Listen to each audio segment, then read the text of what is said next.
अस्सलामुअलैकुम, my name is Arsalan Iqbal. Math expert channel पे आप सबको खुशामदीद कहता हूं। अगर आपने अभी तक मेरा चैनल सब्सक्राइब नहीं किया तो इसे सब्सक्राइब कर लें और साथ बेल आइकन के बटन पे भी क्लिक कर दें ताकि आपके पास बाकी वीडियोस के नोटिफिकेशन भी पहुंच सकें। तो जैसा कि हमने अपने पिछले लेक्चर्स में rational numbers, irrational numbers, real numbers और उनसे रिलेटेड कुछ एमसीक्यूज किए थे, तो आज के लेक्चर में मैं आपको कुछ प्रॉपर्टीज हैं जो कि सेट्स में अप्लाई होती हैं तो उनके रिलेटेड पढ़ाऊंगा कि हमारे पास किसी सेट में कौन कौन सी प्रॉपर्टी सेटिस्फाई होती हैं और वो कैसे सेटिस्फाई होती हैं। और इसके अलावा हम साथ उनके एमसीक्यूज को भी देखेंगे। मैंने कुछ यहाँ पे एमसीक्यूज निकाल के लिखे हैं जो कि पिछले ई कैट के टेस्ट में भी आ चुके हैं, यानी कि पिछले जितने भी आपके प्रीवियस ई कैट के टेस्ट हैं इनकी रिलेटेड और इन जैसे और हो सकते हैं ये भी एमसीक्यूज उनमें आए हुए हों।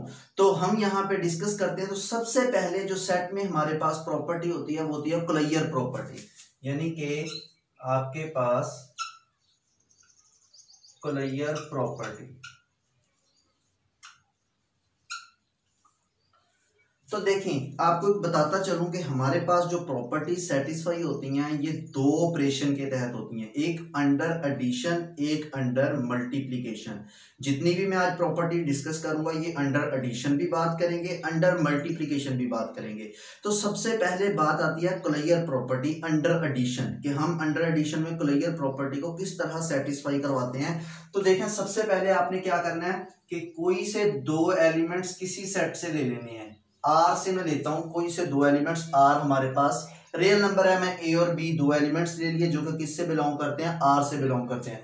जब अंडर एडिशन हम सेटिस्फाई करवाएंगे तो A plus B is equal to C, ये भी किससे बिलोंग करना चाहिए, आर से ही बिलोंग करना चाहिए। यानी कि जब हम अंडर एडिशन की बात करते हैं तो दोनों एलिमेंट्स को हम क्या करेंगे, ऐड करेंगे। जो ऐड करने से थर्ड एलिमेंट आता है सी, वो भी किससे बिलोंग करना चाहिए, उसी सेट से बिलोंग करना चाहिए। मैंने यहाँ पे आर लिखा इसलिए आर में से मैंने बिलोंग करवा दिया। आप कोई भी सेट अगर सेटिस्फाई करवाना चाहते हैं तो आपने दो एलिमेंट्स उसके लेने हैं, कोई से भी दो। अगर किसी एक के लिए भी ये प्रॉपर्टी सेटिस्फाई नहीं होती तो क्लोजर प्रॉपर्टी उस सेट में सेटिस्फाई नहीं होगी, तो वो थर्ड एलिमेंट जो आएगा वो भी उससे बिलोंग करना चाहिए। अगर हम अंडर मल्टीप्लिकेशन की बात करते हैं, ये तो अंडर एडिशन की थी, तो अंडर मल्टीप्लिकेशन में क्या होता है कि आपने ए बी दोनों एलिमेंट्स किससे बिलोंग करते हैं, आर से। तो उन दोनों को अगर मल्टीप्लाई करें तो हमारे पास जो थर्ड एलिमेंट आता है सी, वो भी किससे बिलोंग करना चाहिए, आर से ही बिलोंग करना चाहिए। ये क्लोजर प्रॉपर्टी अंडर मल्टीप्लिकेशन हो गई। यानी कि इसमें कोई डिफरेंस नहीं है, सिर्फ ये है कि यहाँ एडिशन आ रहा है, यहाँ पे मल्टीप्लिकेशन आ जाता है। इसके बाद हमारे पास प्रॉपर्टी होती है एसोसिएटिव प्रॉपर्टी। एसोसिएटिव प्रॉपर्टी, तो इसमें हम क्या करते हैं, कोई से तीन एलिमेंट्स ले लेते हैं उसी सेट में से। जैसा कि देखें, मैं एक एलिमेंट लेता हूं ए बी सी, मैंने ये तीन एलिमेंट्स ले लिए आर से। तो एसोसिएटिव प्रॉपर्टी का क्या मतलब होता है, इसको हम लिखेंगे A plus B plus C is equal to, हमारे पास क्या आ जाएगा, A plus B into plus C. ये हमारे पास अंडर एडिशन की बात होगी। देखें, हमारे पास एक तो इन दोनों का आंसर इक्वल आना चाहिए। पहले इस ब्रैकेट को सॉल्व करेंगे फिर उसमें ए ऐड करेंगे, इधर पहले इस ब्रैकेट को सॉल्व करेंगे फिर उसमें सी ऐड करेंगे। तो अगर तो इन दोनों का आंसर इक्वल आ रहा है और आंसर भी किससे बिलोंग कर रहा है, आर से बिलोंग कर रहा है, मैं यहाँ पे लिख देता हूं बिलोंग्स टू आर, मतलब कि ये भी आर से बिलोंग करे, ये भी आर से बिलोंग करे, तो तब आपके पास एसोसिएटिव प्रॉपर्टी भी एग्जिस्ट कर जाएगी। अगर मैं अंडर मल्टीप्लिकेशन की बात करता हूं तो अंडर मल्टीप्लिकेशन में भी आपने तीन एलिमेंट्स लेने हैं जो कि किससे बिलोंग करते हैं, आर से। तो इसको हम कैसे लिखेंगे, A into B C is equal to A B into C. यानी कि जहां पे प्लस आ रहा था वहां पे मैंने क्या लिख दिया, जस्ट मल्टीप्लिकेशन। पहले आप ब्रैकेट को सॉल्व करेंगे और इन दोनों का भी आंसर आपस में इक्वल आना चाहिए और कहां से बिलोंग करना चाहिए, आर से ही बिलोंग करना चाहिए। ये आपके पास एसोसिएटिव प्रॉपर्टी अंडर एडिशन और अंडर मल्टीप्लिकेशन होगी। इसके बाद जो हमारे पास प्रॉपर्टी आती है वो होती है आइडेंटिटी, कि क्या हमारे पास आइडेंटिटी एग्जिस्ट करती है सेट में। तो याद रखना दो आइडेंटिटी होती हैं, एक अंडर एडिशन, एक हमारे पास अंडर मल्टीप्लीकेशन। देखें अंडर एडिशन हमारे पास जो आइडेंटिटी होती है वो 0 होती है, और अंडर मल्टीप्लीकेशन जो हमारे पास आइडेंटिटी होती है वो हमारे पास 1 होती है। ये आपके पास एमसीक्यूज भी आ सकता है कि आप बताएं कि अंडर एडिशन में आपके पास कौन सी आइडेंटिटी होती है, वो आपके पास 0 होती है। अंडर मल्टीप्लीकेशन में कौन सी आइडेंटिटी होती है, वो आपके पास 1 होती है। देखें आइडेंटिटी का मतलब आपको पता है कि आपके पास जो सबसे छोटी, यानी कि अगर हम उसे किसी भी अंडर एडिशन में अगर मैं बात करता हूं तो आइडेंटिटी एलिमेंट एक ऐसा एलिमेंट होता है, आपने उसे किसी भी नंबर में ऐड करना है तो उस नंबर के ऊपर कोई फर्क ना पड़े, यानी कि दोबारा वही नंबर आ जाए। जैसे कि देखें मैं यहाँ ए लेता हूं जो किस से बिलोंग करता है, आर से बिलोंग करता है। तो अगर मैं ए में 0 ऐड कर दूं या 0 में ए ऐड कर दूं, लेफ्ट साइड पे कर दें या राइट साइड पे कर दें, तो आपके पास एलिमेंट क्या आ जाए, ए ही आ जाए, तो आपके पास 0 क्या हो जाएगा, आइडेंटिटी एलिमेंट हो जाएगा अंडर एडिशन में। इसके बाद अगर मैं मल्टीप्लिकेशन की बात करता हूं तो ए बिलोंग्स टू आर। अब देखें मल्टीप्लिकेशन में हमने ए के साथ किसी ऐसे नंबर को मल्टीप्लाई करना है कि दोबारा ए ही आ जाए। अंडर एडिशन में हमने क्या किया था, ए में किसी ऐसे नंबर को ऐड किया था कि हमारे पास ए आ जाए, वो सिर्फ 0 एलिमेंट ही होता है, तो आइडेंटिटी एलिमेंट हो गया।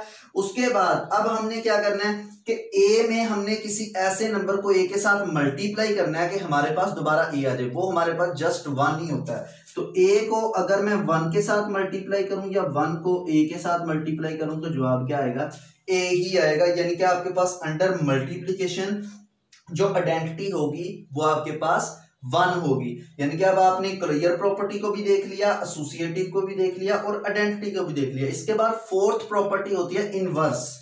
इनवर्स जो कि नाम से ही शो हो रहा है कि हमारे पास इसमें उलट, यानी कि एलिमेंट्स का उलट आएगा। अब इनवर्स में क्या होता है, इनवर्स प्रॉपर्टी जब हम देखते हैं कि किसी सेट में सेटिस्फाई होती है तो या नहीं होती, तो हमने उसके हर एलिमेंट के लिए सेटिस्फाई करना होता है। मतलब कि अगर हम किसी एलिमेंट को उसके इनवर्स में ऐड करते हैं तो आइडेंटिटी आना चाहिए, अंडर एडिशन वाली आइडेंटिटी। जब ऐड करेंगे तो अंडर एडिशन वाली आइडेंटिटी यानी कि 0 आना चाहिए, और जब हम मल्टीप्लाई करेंगे तो अंडर मल्टीप्लिकेशन की आइडेंटिटी हमारे पास 1 आनी चाहिए। जैसे कि देखें मैं ए कहता हूं, ए और माइनस ए किससे बिलोंग करता है, आर से बिलोंग करता है। इन दोनों को ऐड कर लें, ए प्लस माइनस ए या माइनस ए प्लस ए, तो आपके पास क्या आएगा, 0 आएगा। यानी कि आपने एलिमेंट्स में ऐड किया माइनस ए को और माइनस ए को फिर ए में, यानी कि लेफ्ट साइड से भी और राइट साइड से भी, तो आंसर में आपको क्या मिला, आइडेंटिटी। तो ये दोनों आपस में एक दूसरे के क्या हुए, इनवर्स। माइनस ए का इनवर्स क्या हुआ, ए, और ए का इनवर्स क्या हुआ, माइनस ए। अंडर एडिशन, अंडर मल्टीप्लिकेशन नहीं, अंडर एडिशन। उसके बाद अगर मैं मल्टीप्लिकेशन की बात करता हूं, मैं कहता हूं ए बिलोंग करता है ए और माइनस ए, 1/a बिलोंग करते हैं आर से, यानी कि एक ए एक 1/a। तो अगर मैं इनको मल्टीप्लाई करूं, यानी कि 1/a या 1/a को पहले लिख लें, उसके बाद फिर a लिख लें, इज इक्वल टू क्या आएगा, 1 आएगा। तो अब यहां पे देखें अंडर मल्टीप्लिकेशन में हमने चेक किया तो आइडेंटिटी क्या आ गई, 1। तो a का इनवर्स 1/a और 1/a का इनवर्स हमारे पास क्या आ गया, ए आ गया। ये एक दूसरे के इनवर्स एलिमेंट हो गए, यानी कि यहाँ पे इनवर्स प्रॉपर्टी भी सेटिस्फाई होगी। ये अंडर एडिशन इनवर्स प्रॉपर्टी थी, ये अंडर मल्टीप्लिकेशन इनवर्स प्रॉपर्टी थी। अब यहाँ पे डिफरेंट टाइप्स के आपके पास एमसीक्यूज आ सकते हैं कि आप ये बताएं कि सबसे पहले देखें क्लोजर प्रॉपर्टी के हिसाब से मैं आपके पास एमसीक्यूज बताता हूं। अब यहाँ पे वो ये कहता है कि आपके पास 2 और 3 बिलोंग करते हैं नेचुरल नंबर में से। एमसीक्यूज में वो इस तरह पूछ सकता है, तो वो कहता है 2 + 3 भी बिलोंग करते हैं नेचुरल नंबर में से, बताएंगे कौन सी प्रॉपर्टी यूज हुई है। ये आपके पास under addition closure property exist हुई है। आपने वहां पे ये भी देखना है, वहां पे ये लिखा होगा closure property under addition, closure property under multiplication. तो अगर तो ये चीज इस तरह लिखी हुई है तो आपके पास ये closure property under addition use हुई है। इसके बाद अगर वो इसे इस तरह लिख दे कि 2 × 3 बिलोंग्स टू n, तो ये आपके पास closure property under multiplication use हुई है। इस तरह आपके पास डिफरेंट क्वेश्चन बन सकते हैं इस क्लोजर प्रॉपर्टी के रिलेटेड। इसी तरह एसोसिएटिव प्रॉपर्टी में वो तीन एलिमेंट्स को इस शेप में लिख देता है, जैसे ये मैंने लिखा हुआ है। तो इस शेप में लिखेगा तो वो आपके पास एसोसिएटिव प्रॉपर्टी अंडर एडिशन, अगर ऐसे लिख देगा तो एसोसिएटिव प्रॉपर्टी अंडर मल्टीप्लिकेशन हो जाएगी। उसके बाद बात करते हैं आइडेंटिटी एलिमेंट में। तो देखिए आइडेंटिटी एलिमेंट वो दो तरह से आपके पास एमसीक्यूज पूछ सकता है कि आप अंडर एडिशन आइडेंटिटी एलिमेंट बताओ, अंडर मल्टीप्लिकेशन आइडेंटिटी एलिमेंट बताओ। वो मैंने आपको बता दिया, अंडर एडिशन आपके पास 0 होता है आइडेंटिटी एलिमेंट, और अंडर मल्टीप्लिकेशन आपके पास 1 आइडेंटिटी एलिमेंट होता है। उसके बाद जो मोस्ट इंपॉर्टेंट आपके पास अक्सर एमसीक्यूज आते हैं वो होता है इनवर्स एलिमेंट बताना, कि किसी एलिमेंट का इनवर्स हमारे पास क्या होगा। देखिए मैंने यहाँ पे कुछ चलो एमसीक्यूज लिखे हुए हैं। तो सबसे पहले देखें, ये एमसीक्यूज मैंने लिखा है, वो कहता है दिस सेट, सेट में एलिमेंट्स क्या है 0 और 1, वो कहता है इज क्लोज्ड अंडर, मतलब कि ये क्लोज्ड है किस ऑपरेशन के तहत। क्लोज्ड मतलब क्लियर प्रॉपर्टीज में सेटिस्फाई होती है, किस ऑपरेशन के तहत सेटिस्फाई होती है, एडिशन के तहत होती है, मल्टीप्लिकेशन के तहत होती है, सब्ट्रैक्शन के तहत होती है, 1 और 2 दोनों के तहत होती है। तो सबसे पहले मैं आपको इसका एक टेबल बनाना सिखाता हूं कि उस टेबल में आप इजीली चेक कर सकते हैं कि आपके पास क्लियर प्रॉपर्टी किस किस तरह सेटिस्फाई होगी, कि डिफरेंट सेट में आप ये चेक कर सकते हैं। आपने उस टेबल में क्या करना है, एलिमेंट लिख देने हैं 0 और 1, और यहाँ पे भी एलिमेंट लिख देना 0 और 1। ये आपके पास ट्रूथ टेबल होता है। तो इसके मुताबिक देखें, आपने पहले अंडर एडिशन चेक करना है, तो 0 में 0 ऐड करेंगे 0, 0 में 1 ऐड करेंगे 1, उसके बाद 1 में 0 ऐड करेंगे 0, उसके बाद 1 में 1 ऐड करेंगे तो आपके पास क्या आ जाता है 2 आ जाता है। मतलब कि आपने ये चेक करना था कि क्लियर प्रॉपर्टी इसमें सेटिस्फाई होती है और किस ऑपरेशन के तहत होती है। तो देखें 0 में 0 ऐड किया 0, वो भी उस सेट से बिलोंग करता है उसमें, यानी कि हमने क्लियर प्रॉपर्टी की कंडीशन क्या लिखी थी कि अगर ए और बी बिलोंग करते हैं हमारे पास आर से, तो ए प्लस बी भी किससे बिलोंग करना चाहिए, आर से। 0 को 0 में ऐड किया तो हमारे पास वो 0 भी उससे बिलोंग करता है, 0 को 1 में ऐड किया तो 1 आ गया, 1 भी उसमें बिलोंग करता है, हमारे पास यहाँ पे है।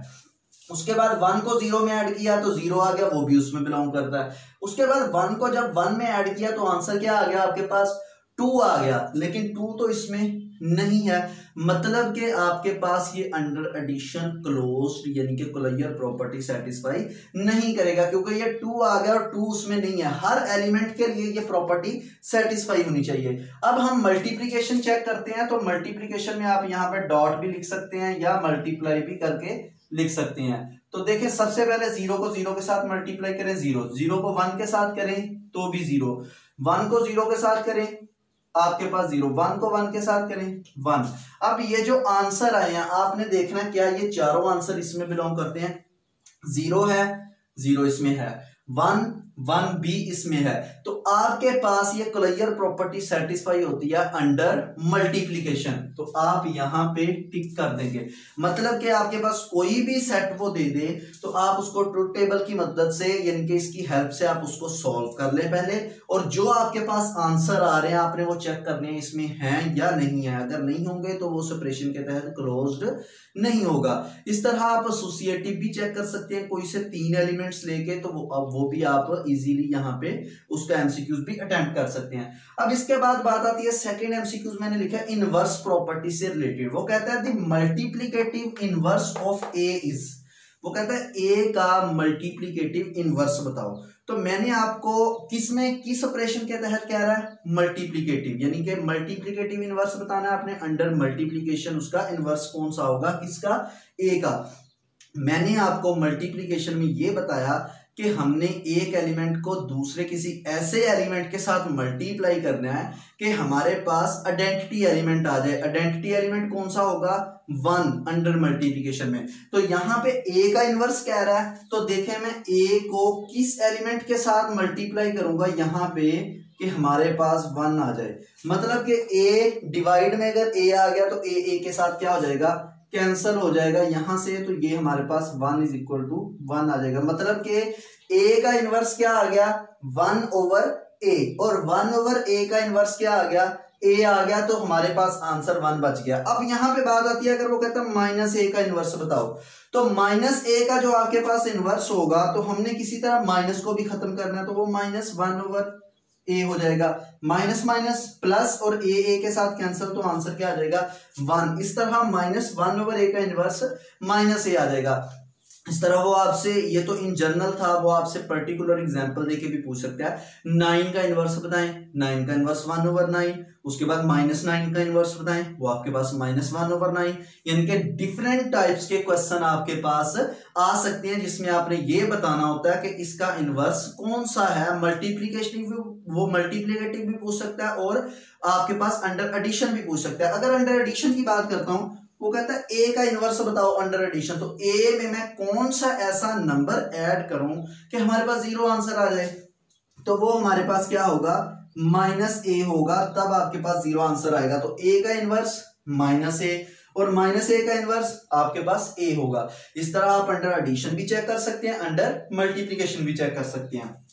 इसके बाद वो कहता है the additive inverse of 2 is, अब 2 का हमने एडिटिव इनवर्स यानी कि अंडर एडिशन इनवर्स बताना है, तो 2 में मैं कौन सा ऐसा नंबर ऐड करूं कि हमारे पास आइडेंटिटी एलिमेंट आ जाए जो कि अंडर एडिशन का हो, यानी कि 0 आ जाए।